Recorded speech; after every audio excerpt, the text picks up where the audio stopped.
నీ సన్నిధానములో సంపూర్ణ సంతోషం, ఆరాధించుకునే విలువైన అవకాశం.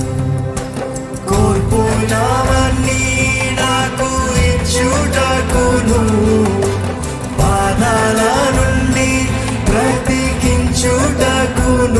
చెప్తామా? కోల్పోయినవన్నీ నువ్వు ఇస్తావయ్యా, తిరిగి ఇస్తావయ్యా, నమ్ముతున్నానయ్యా.